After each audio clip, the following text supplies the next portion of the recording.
You would think, given the fact that it's daytime and we're having a ghost attack, that we would not bother to have a campfire. Yeah.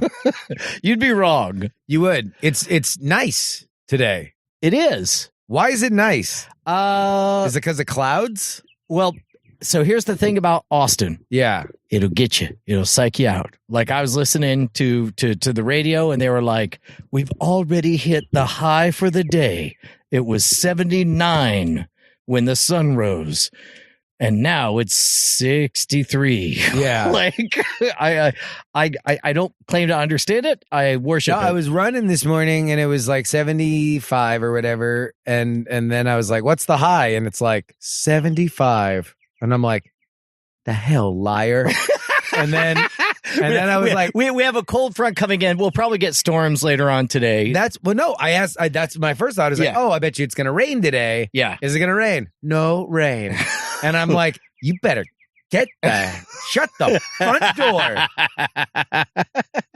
We're all like, are you messing with me, robot? And it says, welcome to Texas, Californian. You're like, oh, you too.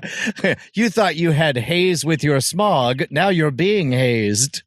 Still no air conditioning for me, which means today is a godsend. So we can actually just open our windows weather. and it'll be nice. So you're in that weird spot. I don't think I'm talking out of school where it's like when you get a home warranty, you want to get value out of it, right? So you want to go through the home warranty, whatever, process, right? Yeah. Which means you got to work with a company that maybe you wouldn't pick off the top of a list, maybe has a reputation for being the kind of people who put Band-Aids on things and take their time getting there. Yeah. So, and just to explain for folks who have no idea what a home warranty is, which would have been me a month and a half ago, it's basically another form of insurance that you pay, and they just do stuff that is like home maintenance stuff. They help defer the cost of like home maintenance. Right. It's basically a pinky promise that it's like, we're pretty sure everything's fine. We'll send an inspector to look and make sure things are fine. But boy, doesn't it suck when you buy a house and 2 months later the AC goes out? We'll cover it. 2 months would have been hilarious as opposed to the 6 2 days weeks that I got with air conditioning before the air conditioning broke. And so basically they've got a guy, and you have to call their guy, and then they have to submit. You have to rely on HVAC people to file paperwork, which is, of course, their natural strong suit. Oh, yeah. They file paperwork to the home warranty, and then the home warranty people look over it and judge it. Now, here's the problem for me, Brian. Oh. Because I have a house where the air conditioning broke 6 days after I got it. Oh. I've had the home warranty. But you've got 2 units, one for upstairs and one for downstairs, just right? one, Brian. Just one? One. Oh. So here's the problem. Home warranties tend to deny claims for things that are done too close to when you get the home warranty. Oh, because they're in the business of selling if stuff breaks down the line, not in the business of everybody seems to have known this was broken and sold the house anyway, and now they're showing Not up. even that. They want to guard against, crap, my air conditioner broke. What do you say we just wait it out? What if we get, homeowner or the home warranty? Oh, then after, just wait a couple days and then be like, God darn it. Don't you know it? God stepped on my toe again. My air conditioner broke. So we are waiting. Right now, we are still waiting for the judgment of the home warranty to see whether or not they will fix my air conditioning. The worst part is this is the time of year where finally you turn on your AC again and you actually put it through its paces. So it's like a lot of times AC systems are busted, but you spend all winter not really noticing. Not caring about it. Yeah. And then, so you want me to give it a look? Give her a look, see? Yeah. No, I think, well, it depends. I mean, if they don't pay for anything, then it will be a question of exactly how much money we want to spend and how much change to the system we want to make from what it was initially built on. And what I'm finding out now is that new builds like don't exactly put in the optimum systems. Yeah. Like they're like, as soon as they sell the house, they're like, cool, well, we know what money's coming in, minimum viable product for what that money was. And just like our podcast MVP. Exactly. Let's do it 50 times and we're done. When you get past having to work through the warranty company, the folks, there's it's in every way what you would expect. Learned about them through their AM radio ads. Yeah. Heard their names a million times. To me, they're famous. Yep. The wife's name is Bonnie. Easy to remember. Mm-hmm. Now their kids are taking over the business. And it was really sweet when they came out to look at the soundstage, and the dad, Don, he was like, yeah, I seem to remember I did another studio of yours. It was much smaller. It was like a bedroom, and we put in, and I was like, yes. And it's like the mere, like, I don't know. I was so honored that he even remembered your job. Yeah. So once you get to spending real money, let me know, and I'll hook you up with people I trust. We might. I mean, it depends. If although we found out today through our home warranty that I think they're only going to cover $500 worth of stuff. But then again, I don't know if that's just because they also like have like parts and stuff that they would buy. So I don't know whether or not that's like for labor on top of it or whatever. But we're going to find out today. Hopefully, if we don't, then we're going to have to raise hell. Have you at least reached the part where you find out like what the gizmo is that's broke, or the compressor's screwed? Oh yeah. Oh, that's a big deal. Yeah. That's a big deal. So no matter what, we would like the money. We would like any kind of money or assistance that we could get. I don't know though. It's like for a part that important, part of me says just write that check and chalk it up. Spoken to like life. Somebody who didn't just write the most amount of checks they've ever written in their entire life. Now you might be right. Just sell off a portion of your 7 acres and use that money to. Yeah, I mean, we might. I mean, like that might just be the move, but we'll see. It really depends on what the verdict is. Warranty stuff is such bullshit. And this comes from somebody whose first job out of college was working at an extended warranty call center. Yeah. And so it's like, I'm sure I've told this story before, but I figured out real quick that my job was not to actually fix a goddamn thing. My job was to make up enough busy work that somebody got angry and threatened to call a lawyer and then send somebody out as a service tech to go look at it. Yeah. And it was over dumb shit too, like laser printers or whatever, like or keyboards. People are like, "My keyboard doesn't work." You're like, "Okay, we're gonna do an automated gravity test." Oh, what is that? Oh, okay, I need you to lift up your keyboard about 6 inches above the table. Okay, yes, and then drop it. Wait, drop it? Yes, just drop it. Just drop it. And they're like, "Okay, does it work now?" Yeah, it does. You're welcome. Goodbye. that was a real thing? Is it dropping a keyboard? Yes. What, because it just loosed up whatever Cheetos and shit they left in there? Yes. Oh my God. Just like, hey, you vile creature. Like, you know that like this is not a magical vortex where all the grime and dirt and jack off hands that you have like. Well, and plus also like we never know who's selling this shit or what fake promises they're giving, because like everybody like they're pure margin extended warranties. So it's like you got an 18-year-old kid at Best Buy. He's just like, oh my God, yeah, no. If you ever if anything ever goes wrong, they will snap their fingers and you will grow a mustache. Yeah. It's amazing.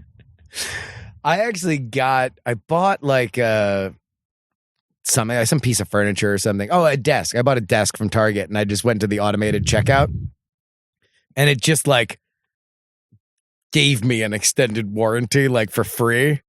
Like what? It was just like you qualify for a thing, and I'm like, no, I don't want it.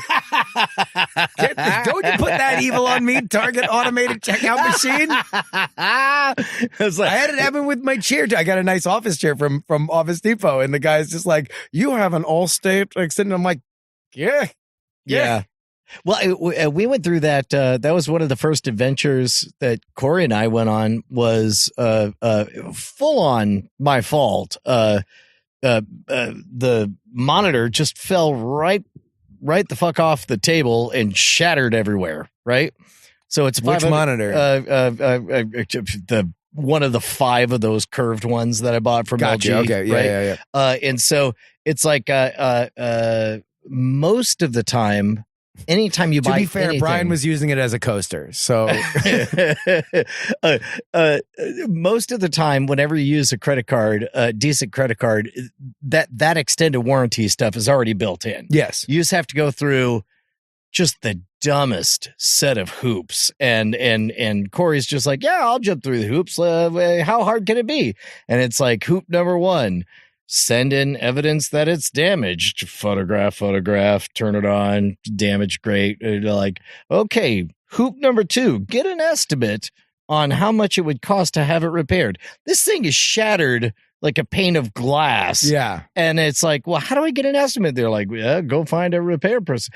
So Corey finds somebody on the north side of town that fixes curved monitors. Yeah. And, how did this part go, Corey? Yeah, it's exactly it. So we had to get a hold of them, and this is in the middle of COVID, so this is not easy. So we take it over there, and the royal Corey, the royal, and they're Corey. so confused. They're so confused. They're like, you just want an estimate, not to fix it, right? And I'm like, yes, it's just I need a piece of paper that says this thing is broken, so now I can take it to the credit card. And they're like, okay, we'll have a tech look at it. And so of course they charge us like $60 or whatever to, because now they know yes.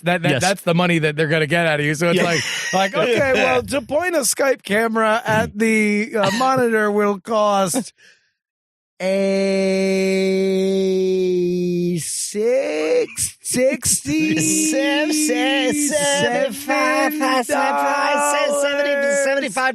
$75 consultation fee. Yep, been done since my grandpappy. The best part is we did actually finally get the money from the credit card company, I believe, right? Yeah. So did you give it to the repair people to fix it? That did they get the money or no? They got this. All they got was the $60 or whatever it was to have them. And then they just got you another monitor. I had to bring the monitor back, right? Yeah. And so then the funny part about it is we easily spent how much did they give us? Like $600? $500? It was $580. Yes, $580. And then the $60 we spent on the to have it looked at. Yes. Oh, I easily spent $500 worth of my time. Well, and that's just it. Forth. It's like on paper, it seems like such a fine deal, but it's like I guarantee you, it was like 4 or 5 total human days. Oh yeah. And it's just like I just knew the moment it cracked, I was just like, just buy another one. I was like, no, I got this. I have a warranty and I deserve. Yeah. I'm Paul Lind now. I'm very warranty conscious. Paul Lind. I played Loki once. Did he? Yeah.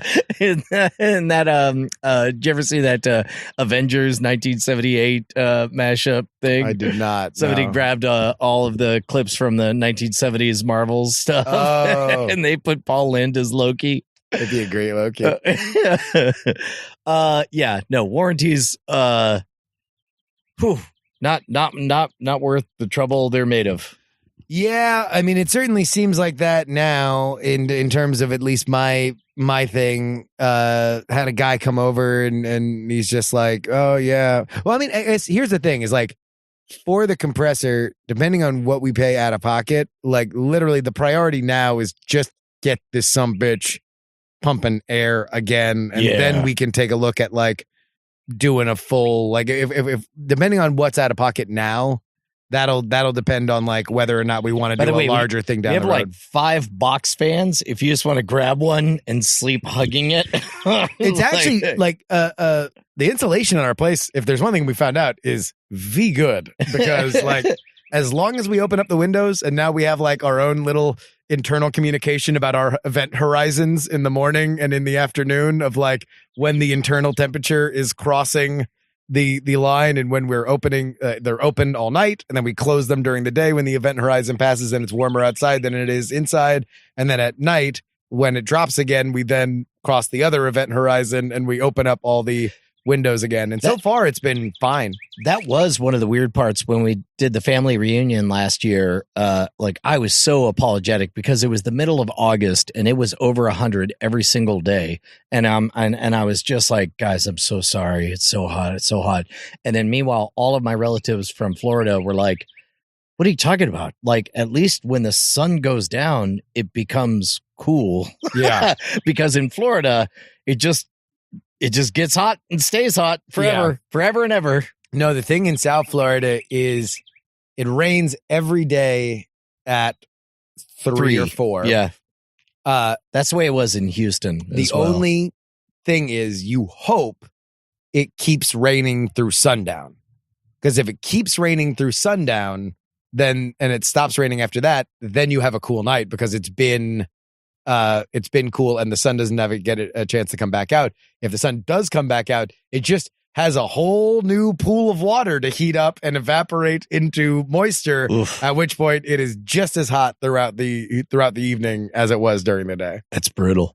So I don't know if I'm talking out of school, but I understand that portions of your camp are real excited to hurry up and get a new Texas driver's license. Yeah.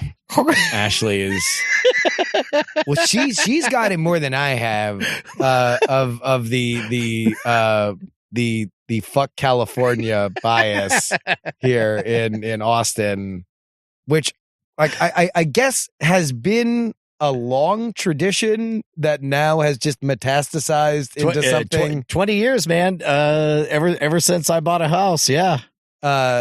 But now I guess it's particularly acute as California rapidly empties out into Austin. I think there's a little self-hatred in there. I think that the amount of anti-Californianism has been directly proportional to the number of Californians who've shown up and deny that they ever lived in California, much like yourself. Wait, hold on.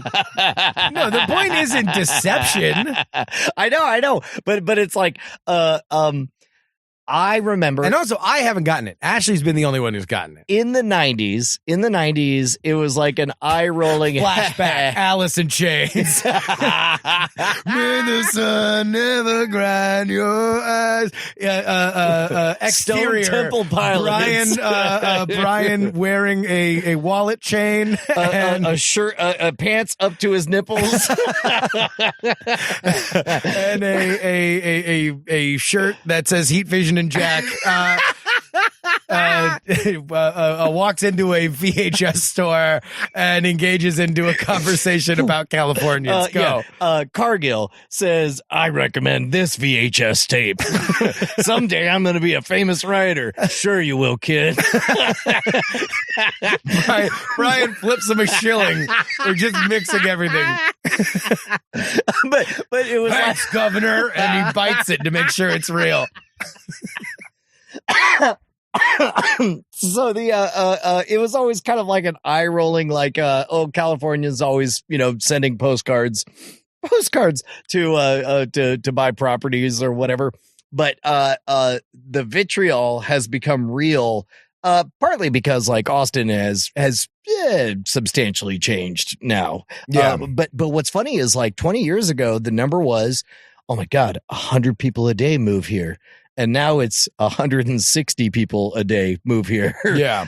So I think, and also, if I was going to point to the single most visible change, it would be that a couple of years ago here in Austin, they passed a city ordinance saying that you couldn't be kicked off of any public property you were camped This is the on. camping thing. Yeah. And yeah. so that's what's made public homelessness. like it for what it's worth, it was very odd in the period of about 2 years to have Austin look nothing like LA or Oakland, to suddenly looking identical to LA and Oakland insofar as, and so the all Californians get blamed for that? Oh, yeah, well, I didn't say that. Although I will acknowledge that Corey is nodding. Yes, Californians get blamed for that. Why do Californians get blamed for it? I'm not saying it's accurate. Yes. Well, I don't know. But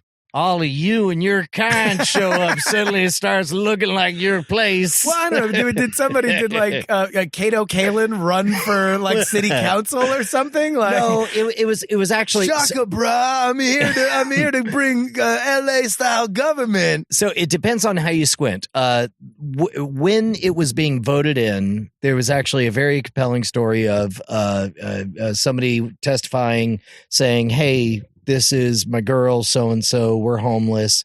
We've been sleeping, we sleep in a drainage culvert or whatever. It flooded. She drowned. She shouldn't have died." And it's like, oh, yeah. Yeah. She should be able to, camp and have it be civilized. That sounds good. Yeah, that sounds good. Everyone check the boxes. 20 minutes later, solar panels installed, and the new land rush is underneath overpasses left and right. Yeah. And then it's like, my God, what have we done? And then, and also, like, I've never felt unsafe in Austin until the last couple of years. Not like anyone was going to pull a gun, but man, has the panhandling gotten aggressive, like because they know that sounds like I'm dehumanizing someone, and that I shouldn't do that. But the folks who happen, the prisoners with jobs, the folks who are asking for money, boy, they are very direct and not shy, and very frustrated if you don't have money for them. Yeah. And also, it's never enough. Like, used to be enough. Used to be all the change in my change drawer was enough. Yeah. Now it's just annoyance and like, really? And I'm just like, wait, yes, I really did just give you $3 of quarters. Really though? All right. So I'm still failing to see why it's the Californians' fault. I didn't say it. Because it feels like a California problem. I've never seen. I'm speaking for them, not me. Who's never them? Them. The California haters? No, yes. Correct. Gotcha. Okay. The California haters. They haven't seen it before, right? Because it was never in Austin like this, and then all of a sudden it shows up at the same time the Californians do. I'm not saying it's rational. I'm just saying. Well, okay. I just wanted to make sure that I wasn't missing a thing where like some dude showed up, like with the Music Man with fucking puka shells and a joint in his mouth, was like we're bringing like the LA vibe. Here's the Bay Area swing. Well, and then next thing you know, there's also an accelerating factor in that. Let's say within 2 hours of every town in Austin, you got 2 to 3 vagrants, people are having tough times or whatever. Yeah. Once it becomes official in Austin that you can't kick people off public property, then everybody knows where to take them. And so as a result, we don't just have Austin people. So you're saying like people in like Round Rock, like the cops are like, yes, hey, Stinky Pete, hop in the squad car. We're going on a trip. That's literally what is happening. Is they're picking up the Stinky Pete's, they're driving them to the middle of downtown, and they say there are 3 different encampments. You can make friends with these if you need help. Is this a for sure thing, or is this just like a word of mouth thing? I heard it on the radio, so I know it's true. I mean, but also incentives are aligned such that, I mean, if it ain't true, it ought to be.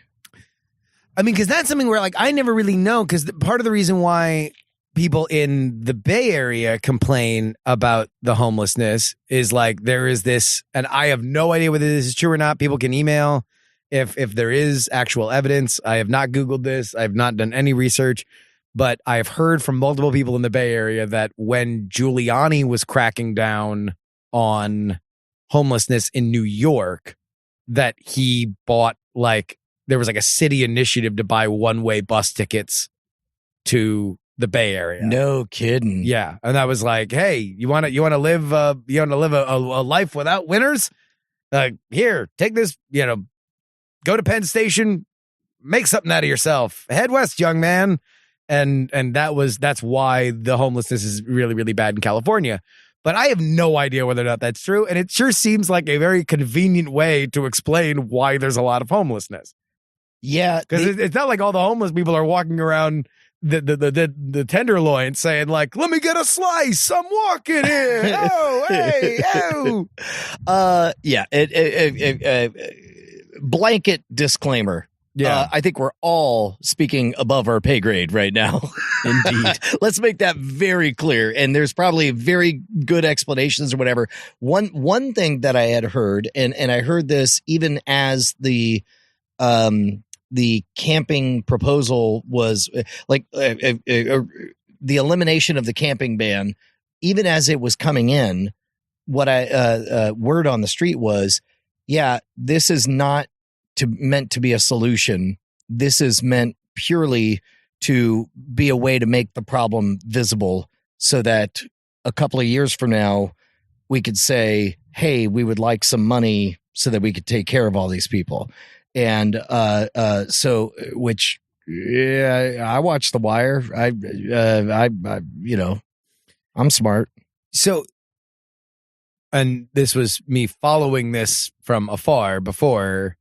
What I remember hearing is that there was the camping thing. So now all of a sudden public tents and stuff like that became a big thing. There had always been like pockets of rambunctiousness in Austin, but now it was a much larger thing. And then like there was a reversal of that at some point. Did that ever happen? No. Or as a matter of fact, the reversal you may be able to vote in. I think the vote is May 1st or May 2nd or the 6th or something. Oh, really? But it's so Austin always had a reputation for, slacker was made here and so on. We used to call them next to UT. There's a strip on Guadalupe called the Drag, and we would call them drag worms. And basically, freewheeling hippie types, whose clothes were all stitched together and so on. But you never saw somebody setting up a tent and just deciding this is my place to live or whatever.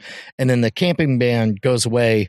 And so now that we have tent cities, as a matter of fact, going back to, it was a Night Attack bit where I was describing riding my bike down the increasingly terrifying shanty town as I rode my bike into District 9. Like more and more of that in pockets in Austin. So now there's a bit of a pushback, and I'd be really curious to know if tied to the pushback is it just going to be a straight up reversal of the camping ban, or is there going to be tied with it there has to be some place people can go. Well, I know that Austin has actually bought several hotels recently. For the homeless as well. Sounds pretty California to me. It does. So is that literally what they're doing in the Bay Area, is buying hotels and putting people in hotels? I don't know. Sounds like you guys are a little California yourselves. You brought this to us. Tables. You brought this to us, says the only native Californian here. That is one of my favorite ironies, is that you were born in Texas and I was born in California. Yeah. Man, it's I mean, I think this is certainly a problem in cities across the country. Like, I mean, the public homelessness thing is definitely increasing in I think everywhere. I don't know, but I'm not everywhere. I certainly haven't been. I've been less everywhere last year than I have, over the last decade and a half. So, I mean, I don't know. Maybe it's not, but I get the sense that the homelessness problem is only increasing throughout the country. Well, it's I don't know. I don't feel entitled to speak on this at all. But you never got around to seeing Nomadland, right? No. Yeah. It's I watched it. Yeah. You did watch it? Yep. It implies that Nomadland is such a good Rorschach test because it you could squint one way and say it's about the human spirit to work hard and earn their keep, whatever that means, even if that's living in a van as you travel around doing migrant labor, the occasional stint at a Amazon factory or whatever. Or you can squint and say it's a scathing indictment of the disaster of late stage capitalism. Exactly. Right. And meanwhile, the best part is like, there's only 2 actors in that movie. Everyone else is not acting like they are cast as actors, but like halfway through their story, you realize like, oh my God, I'm really moved by this. They're not acting. Yeah. This is a real story. This really happened to them. It's great. I highly recommend it. But you think it's indicative of a larger kind of element of our society that like is just more transient today than it was 10 years ago? That's all above my pay grade. I don't really know. I can only speak to Austin specifically and what I've seen change. I know that I ain't never seen tent cities in this town until 2 years ago. And I'm a little bit. But I guess the question is like, if that law changed 7 years ago, would you have seen it? If that law changed 15 years ago, would you have seen it? It was like, I can attest to the fact that as a local, it was like a switch got flipped. It was like somebody turned on the tents. And that's not just you. I mean, I've got friends that like live downtown and they were like, wow, like this went, because there was always that one place that was like close to 6th Street that I don't know if it's like a homeless shelter or a rehab facility or something like that. Our something like something. They decided to put it 2 blocks away from the biggest tourist district, and that was the first time I ever became concerned for my safety walking around in the middle of downtown Austin. Yeah, and that was always rowdy. There was always like a crowd around there. Whether or not it was South by, like whether or not, I was there for some big event or we were just down there to do a live show or something like that. That was always a thing, but it wasn't a larger problem. The question is, I guess, like, again, was there a pent up demand that has always been there that was unleashed, or did this dam burst? Like, what was it eventually becoming so much of a problem that they reversed this law and it just kind of spilled forth in a way that was going to happen eventually? No, that's a really good point. And I don't have a good answer for you. In terms of visibility, I can only speak to the visibility of it and how things appeared. I also wonder how much, like, as we come out of COVID, like, there's a lot of problems that we just kind of went underground on.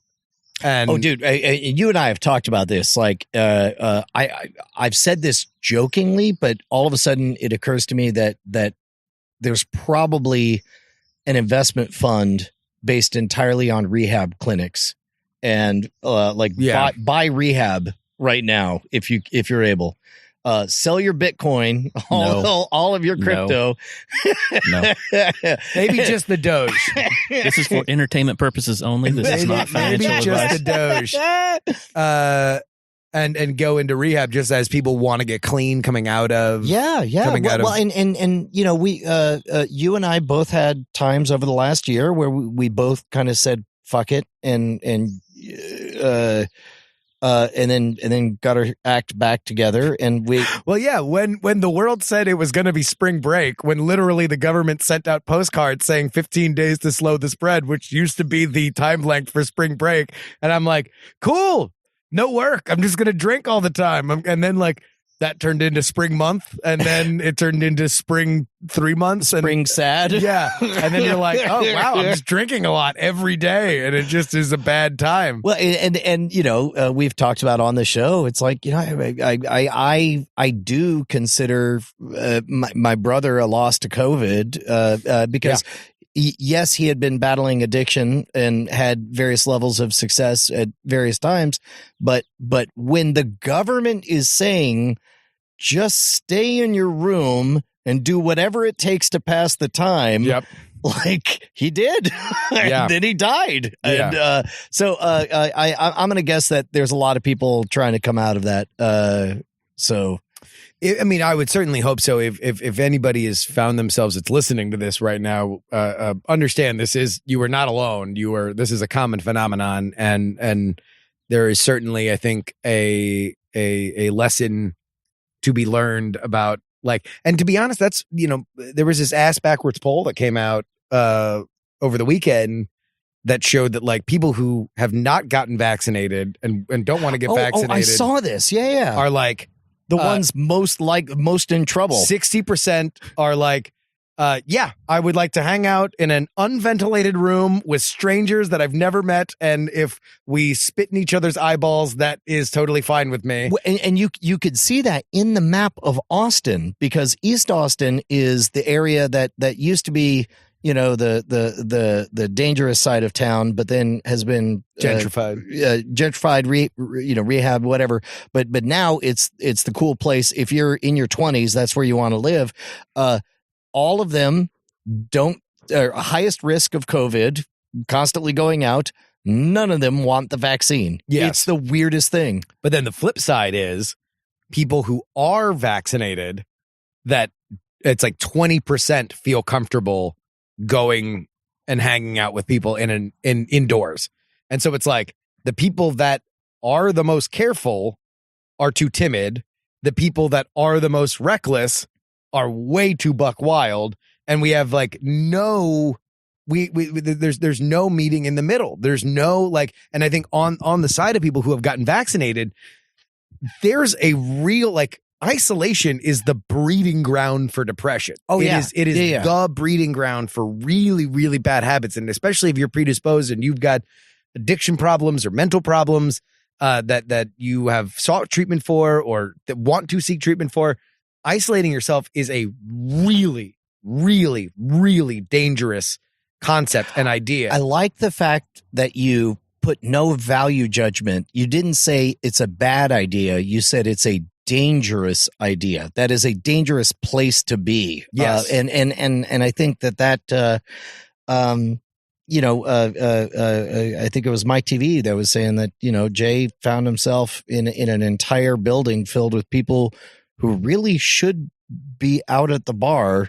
Yes. Where eventually a bartender will say, no more for you. But instead, and then you're going to stumble back to your apartment and it's going to be hard for you to find a drink, and then you'll you're just go to bed. Right. Yeah, exactly. But instead, it's there's just a constant churn of enablement of people getting fucked up, and someone's always going to walk to the liquor store. Uber Eats is now delivering booze. Like, you know, there was just like a constant flow of it. And that's, I didn't see it, but apparently there was just multiple cases of handles of Jack Daniels at Jay's place. Yeah. Like, I mean, I don't want to speak too far for Mike. I mean, I was on the phone when Mike discovered Jay, but Mike essentially said, yeah, I know what a heroin den looks like, and maybe this is a different substance, but it's the same thing. Yeah. And I think what happened to Jay is obviously the like worst case scenario of what we're talking about, but I think to varying degrees, this is a this is a pervasive problem, and there's a lot of psychological damage of people realizing like, hey, you got to push yourself. You got to push your boundaries. If you're vaccinated, and Brian's vaccinated, I'm vaccinated, Corey's vaccinated. Like I got the blood mud, the clot maker. Isn't that a bummer when it's like God damn it, I picked the wrong one. Whatever. I mean, look, I'm literally leaving right here so I can do PX3, where I'm going to rip the fact that they put the full, like, pull the chain, like, as literally the day before they're like, well, we got to really reach out. There's a lot of vaccine hesitant people. The big thing is like the vaccine wall is coming. So we're going to have more supply than we will demand. We got to make sure that we like keep up and outreach. And so it's like, what's the worst possible thing you could do? We go now to a man live on the street who's bad at math. Take it away, bad math man. 1 in 1 million people had a side effect. We're going to full on nationally stop all distribution of this vaccine. That sounds like bad math, sir. It sounds like the cure being way worse than... I'm doing it out of an abundance of caution, so you're reckless. Double middle fingers. I'm riding away on a penny farthing. Hey, sir, you can't leave that tent here unattended. Fuck you. That's the head of the FDA. Who lives under a bridge. Who lives under a bridge in Austin. It's just him and his penny farthing. Yeah. But yeah, look, I would encourage people to get vaccinated. If you're hesitant, I get it on a conceptual level for the reasons that you'd be hesitant. I'm not going to yell at you. I ain't your dad. I'm just saying that Mother Nature wants to kill us, and this is how man fights back. I would encourage you to do it, but man, if you are, just little by little, inch by inch, reset up the life you had, because like the life that the wormholes that we crawled our way into. Oh, that's is not healthy. I'm almost certain that we've said a version of this on the show, but there are really 3 lines to cross. There's when we actually become safe. There's when we're legally told we're safe, and then there's when we feel safe. And those that's 3 be different for everybody. Yeah, those are 3 very different lines. And you know, everybody who's making plans, like I have some friends who are like, virtual shows are over. Real in-person magic is the future. Yeah, and I'm like, maybe the distant future, like, because I think some people rather like taking it easy. Well, I do think that virtual stuff is here. Yeah. If just because the world basically got forced to use Zoom. And so now they know what it is. They know how to hook it up to their TV. They know like all these little things that used to just be a pain in the ass and a pain point now aren't. Like we just kind of hit fast forward 5 years on that. So I do think virtual stuff is going to definitely continue. But I do think, man, 2021, it's going to be the year of 500 and under live entertainment. 500 people and under live entertainment. Yep. That's a good way to put it. No, we're not going to be packing stadiums Arenas, or auditoriums or anything. Yeah, I think, but yeah, as a matter of fact, I guess I could share this now. So it was up for grabs. It was unknown whether or not the TAOM, the Texas Association of Magicians convention, was going to be virtual only or live and in person and whatever. I believe the venue they have can handle up to 300 people, and they're about half booked. Yeah. But I was talking to one of the guys in charge of marketing, and I was like, look, and he was asking, he's like, we're out of budget. What can we do? And I was like, dude, I'll show up. I'll do a lecture. We'll have the dealer's table. I mean, you've seen what it looks like when we show up at DEF CON or whatever. Yep. It's like, we'll make a party of it. But you need to understand that I only have 2 settings. I have full fire hose and off. Yeah. So if you're okay with full fire hose and this guy is just like, you know, he pauses. He's like, he had a moment where I think he reflected on, like, I have worked so hard on this for 2 years and just COVID happened and all these things. And it looks like it's going to be safe to do. And he goes, turn on the fire hose. Yeah. So I was like, Where's it going to be this year? here in Austin. In Austin. Yeah. Okay. So do me a favor, TAOM Austin 2021. Just Google it. You'll find it. The one thing I insisted before I was going to say a single word about it was that they have a promo code box. Scam. All caps. SCAM. Yep. Put scam in there, and along with your membership, number one, if I'm going to talk about this a lot, but that was the convention where I lost my magic virginity at the age of 18. It's one of the best things ever. Michael Amar is on the first night. Carissa Hendricks is doing her Lucy Darling act. She's amazing. It's going to be so lit. I'm so excited. But we'll put together a $50 mystery gift bundle if you use promo code SCAM, SCAM. Oh wow! So you'll get a thing right off the bat. Yeah. No. I mean, and my goal is just to be there. Like in a perfect world, we'd be having Founders Day like 2 days ago. but we couldn't. So second place is come on out to TAOM. You're going to see best of the best magicians and get to hang. And I will be there from sun up to sundown, just being there all day long. I'm so stoked. One cartwheel over 2 days. The body control involved in this is going to be breathtaking. Yeah, dude, I can't wait. Yeah, no, I think that's going to be super fun. All right. I think that's it for where we at time-wise, Corey? Just under an hour. Under an hour. All right. Well, guys, we'll see you again very soon. Can we give an update on where we are in our gestation? Yeah. So, phase 1, Justin gets AC. Phase 2 is we have loose ideas about what we want it to be. That we got an email, the gist of which, tell me if I'm summarizing this correctly, was, hey man, I really like the intimacy of you guys just talking. Yeah. I also like the big show when you bring all the energy. Ugh, if only I could have both.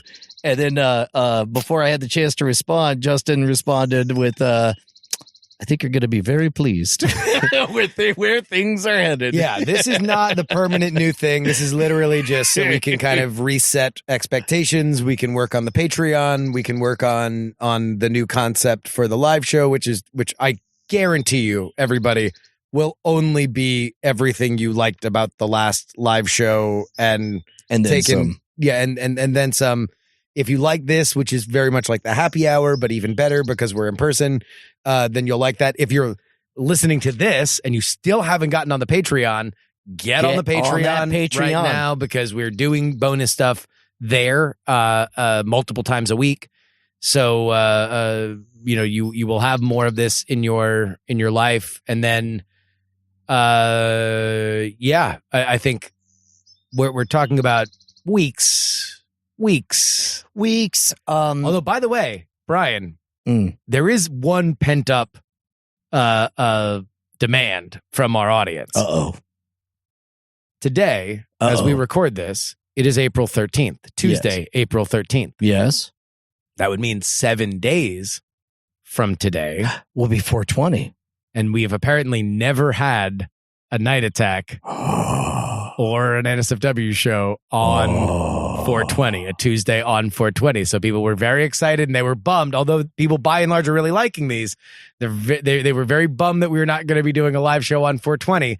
So I am literally right now, audio listeners, the sun just broke out of the clouds as Brian started smiling like a butcher's dog. So I can only imagine what's dancing through his head. We are aware of it, and we will be addressing it thusly. You want to know what I was thinking? I was literally thinking, I got to call Adam Curry. We will see what to do. I know Bryce has actually already worked on something really cool for the 420 episode, so we will amazing. We will have something special for you next week. Yeah, we love you guys. Can't wait to share what's next. Ghosts can attack at any time of the day. That's our the new sign off. catchphrase. Yeah, until we release whatever Ghosts the next can thing. attack at any time of the day. That's a great T-shirt.